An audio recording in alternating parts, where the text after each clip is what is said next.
This week, we had two powerful reminders of how we've renewed American leadership in the world. I was proud to announce that, as promised, the rest of our troops in Iraq will come home by the end of this year. And in Libya, the death of Muammar Gaddafi showed that our role in protecting the Libyan people and helping them break free from a tyrant was the right thing to do. In Iraq, we've succeeded in our strategy to end the war.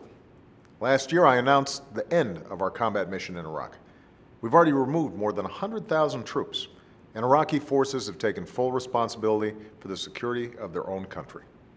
Thanks to the extraordinary sacrifices of our men and women in uniform, the Iraqi people have the chance to forge their own future. And now the rest of our troops will be home for the holidays. In Libya, our brave pilots and crews helped prevent a massacre, save countless lives, and give the Libyan people the chance to prevail.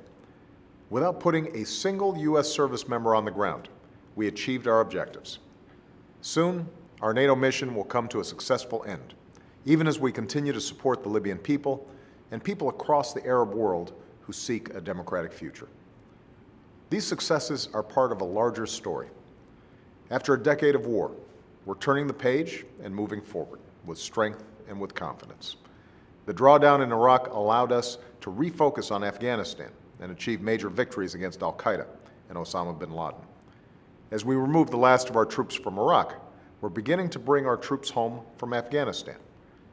To put this in perspective, when I took office, roughly 180,000 troops were deployed in these wars. By the end of this year, that number will be cut in half, and an increasing number of our troops will continue to come home. As we end these wars, we're focusing on our greatest challenge as a nation, rebuilding our economy and renewing our strength at home. Over the past decade, we spent $1 trillion on war, borrowed heavily from overseas, and invested too little in the greatest source of our national strength, our own people. Now the nation we need to build is our own.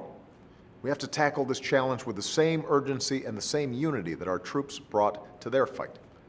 That's why we have to do everything in our power to get our economy moving again.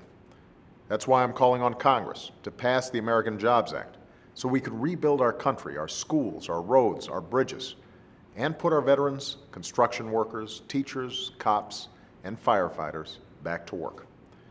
And that's why I hope all of us can draw strength from the example of our men and women in uniform. They've met their responsibilities to America. Now it's time to meet ours. It's time to come together and show the world why the United States of America remains the greatest source of freedom and opportunity that the world has ever known.